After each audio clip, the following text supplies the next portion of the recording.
Hai guys, sudah jam 2 siang nih. Ayo, waktunya apa? Eits, jangan tidur siang dulu loh. Tahan dulu sebentar. Nonton tahu nggak sih dulu dong. Kali ini kita lagi di Aceh nih guys. Kira-kira ada apa aja ya di sana?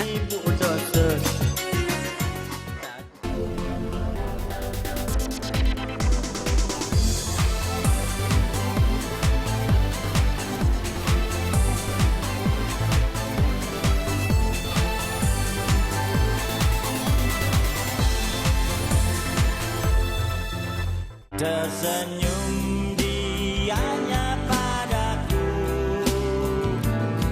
manis, manis, manis.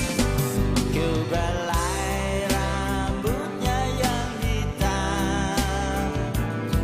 Sayang, sayang, sayang. Kok martabak telurnya satu ya? Ya, kalau mah nih Minta satu. martabak manis atau martabak telur? Manis. Martabak manis atau martabak telur, Mas? Manis. Manis berarti. Guys, wajib lagi nungguin nih mau pesan martabak telur. Nah, ngomongin soal martabak, kita punya salah satu liputannya tentang martabak. Gak percaya? Lihat ya, sambil nunggu martabak telurnya jadi. Cinta masya bersama. Nyohan jehan nyokan jekan ude kalagenya nyakan duakan ehkan. Guys, siapa sih yang tidak kenal dengan sate? Itu loh, makanan yang terbuat dari daging kecil-kecil yang ditusuk kemudian dipanggang dengan bara dari arang. Selain di Indonesia, sate juga cukup populer di negara-negara Asia Tenggara tuh guys. Singapura, Filipina, dan Thailand. Kalau di negara kita sih, nggak usah ditanya lagi ya guys popularitasnya. Jenisnya juga macam-macam tuh guys. Tergantung daerah asalnya. Ada sate Madura, ada sate Kelatak di Jogja, dan ada sate lilit di Bali. Sate Padang juga ada. Bahkan sampai di Aceh pun ada sate yang khas nih guys. Namanya sate matang. Hah? Kenapa disebut sate matang ya? Mau nanya dong. Ada sate, namanya sate matang. Tahu nggak sih kenapa disebut sate matang? Nggak tahu gua. Kira-kira. Sate matang. Sate matang ya berarti udah masak. Udah masak, bener-bener. Kalau mentah, namanya ngomongin sate matang gitu ya? Iya. Oke, jadi kenapa dinamakan sate matang? Karena sudah matang. Atau sudah Masak.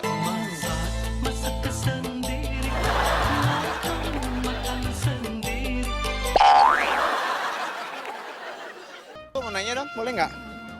Bu, ada sate, namanya sate matang. Pernah dengar nggak? Iya. Nah, tahu nggak sih kenapa disebut sate matang? Ya karena dimasak ya jadi matang. Jadi namanya sate matang. Iya. Yakin? Yakin dong. Bener dengan jawabannya? Ya harus yakin lah. Yakinkan aku Tuhan dia bukan milikku. Biarkan waktu hapus aku. Disebut sate matang itu karena memang pertamanya diperkenalkan itu oleh orang Matang, asli orang Matang. Matang sendiri adalah satu kota kecamatan yang letaknya di Kabupaten Biren.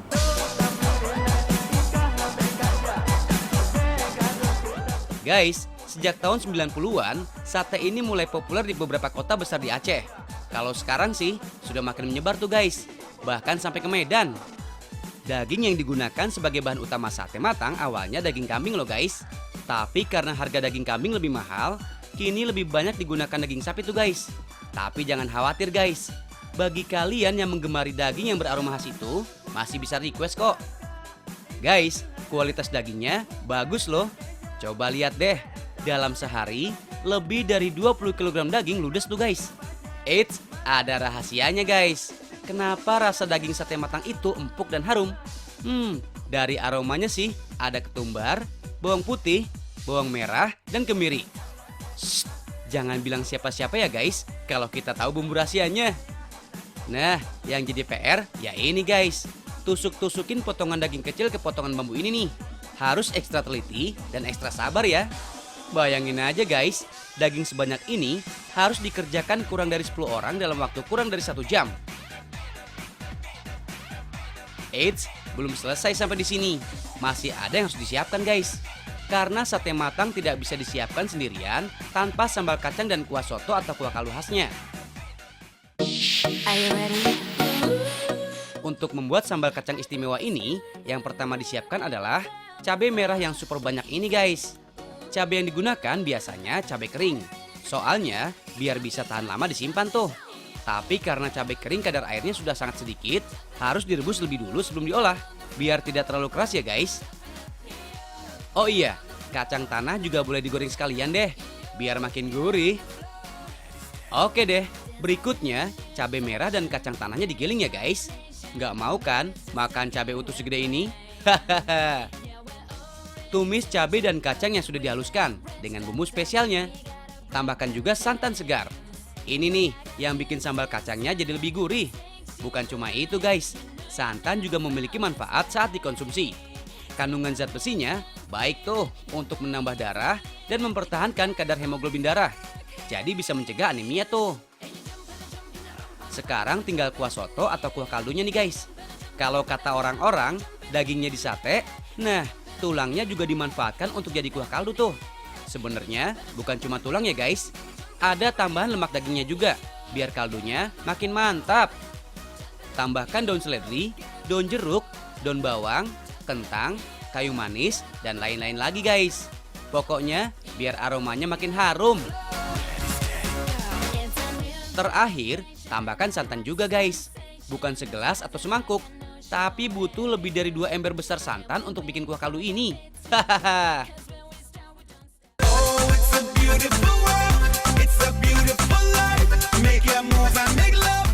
Nah guys, daging tusuk siap, sambal kacang siap, kuah kaldu juga siap. Tinggal buka kedainya nih guys. Guys, sekarang penjual sate matang mulai menjamur tuh, terutama di kota Banda Aceh. Ada tipsnya nih guys, untuk membedakan apakah si penjual benar-benar dari daerah Matang atau bukan. Biasanya, kalau orang Matang asli, saat menyajikan, setelah memberikan kecap, botol kecapnya akan diketukkan ke meja dengan keras tuh, sampai menimbulkan bunyi yang cukup keras. Bikin kaget, sekaligus bikin penasaran kan guys? Silakan terbang ke Aceh ya, biar bisa nikmati langsung sate matangnya guys.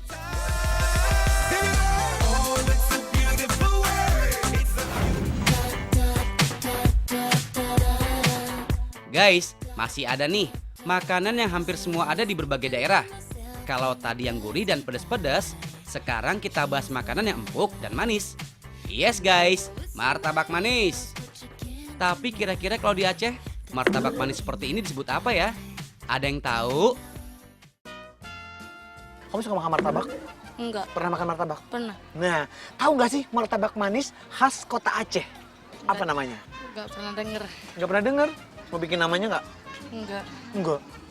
Mama di mana? Tadi mau naik beca tadi ya saya.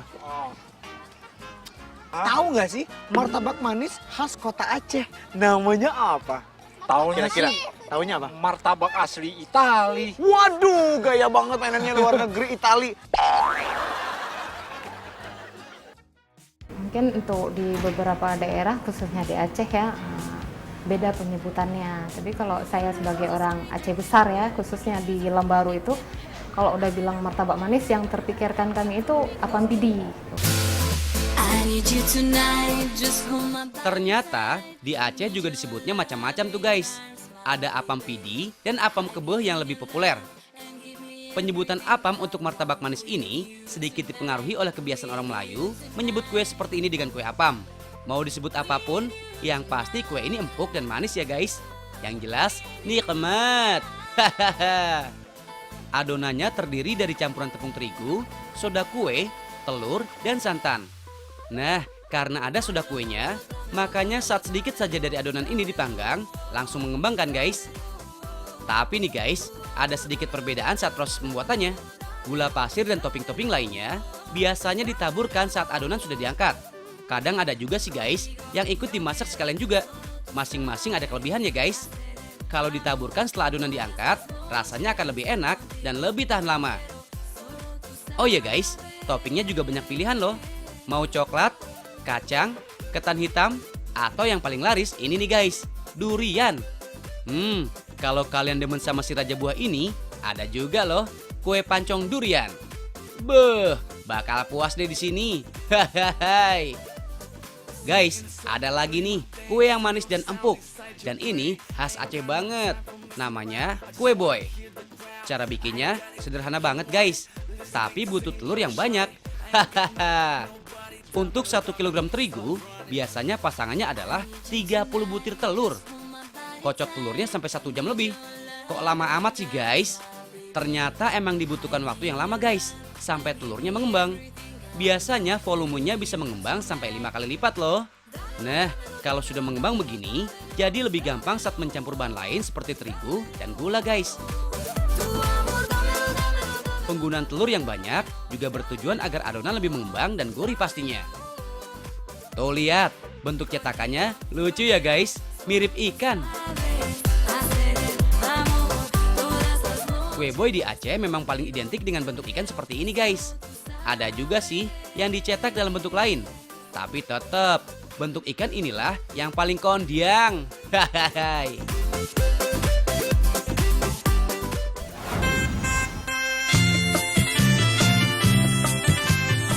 Guys, selain bangunan bersejarah, biasanya apa ya yang jadi landmark suatu kota atau daerah? Nah, bener banget tuh, tugu atau monumen. Kaya akan sejarah dan kebudayaan. Banda Aceh juga memiliki banyak tugu yang bertebaran letaknya. Hampir di semua persimpangan terdapat tugu yang berdiri kokoh. Seperti Tugu Taman Ratu Safiatuddin ini guys. Sebuah tugu untuk menghormati pemimpin kerajaan perempuan pertama di Aceh guys. Sultanah Safiatuddin merupakan putri dari Sultan Iskandar Muda yang memiliki nama asli Putri Si Alam. Ada juga Tugu Doa Musafir nih guys. Letaknya di persimpangan Belang Bintang Aceh Barat, dekat Bandara Sultan Iskandar Muda. Di tugu ini terukir sebuah kaligrafi doa kedatangan dan doa bepergian. Biar pada nggak lupa berdoa ya guys, kalau mau masuk dan keluar Aceh. Di Belang Padang, ada sebuah monumen yang dibuat sebagai bentuk ucapan terima kasih masyarakat Aceh kepada semua pihak baik nasional maupun internasional yang telah membantu Aceh yang sempat luluh lantak dihantam gelombang tsunami 2004 lalu. Berbentuk menyerupai gelombang air laut, monumen Aceh Thanks to the World terletak di lapangan Belang Padang, tempat masyarakat Aceh biasanya berolahraga. Bergeser ke Darussalam, ada Tugu Kopelma nih guys. Kopelma itu kependekan dari Kota Pelajar dan Mahasiswa. Sebutan dari Darussalam ya guys. Tapi dari sekian banyak tugu dan monumen, kok tidak ada patung yang berbentuk manusia atau hewan ya guys? Ada yang tahu sebabnya apa? Boleh nanya nggak? Di Aceh itu kan banyak ada tugu sama monumen, tapi di sana itu nggak ada yang berbentuk manusia dan nggak ada yang berbentuk patung manusia gitu. Kenapa kira-kira? Mungkin karena di sana kan kayak daerah yang keagamaan banget mungkin ya. Mungkinkah bila ku bertanya para bintang-bintang. Pernah ke Aceh nggak? Pernah dulu sih. Pernah dulu? Nah, di Aceh ini ada monumen sama tugu-tugu, kan macam-macam tuh di sana. Tapi nggak ada yang berbentuk manusia. Kenapa tuh? Ya mungkin Karena memang nggak ada dibentuk di sana ya. Aceh itu kan masyarakat Islam. Jadi kenapa tidak ada hal-hal yang menyerupai makhluk hidup? Itu sangat berkaitan dengan nilai yang ada di dalam Islam yang melarang untuk menciptakan atau membuat sesuatu yang menyerupai makhluk hidup.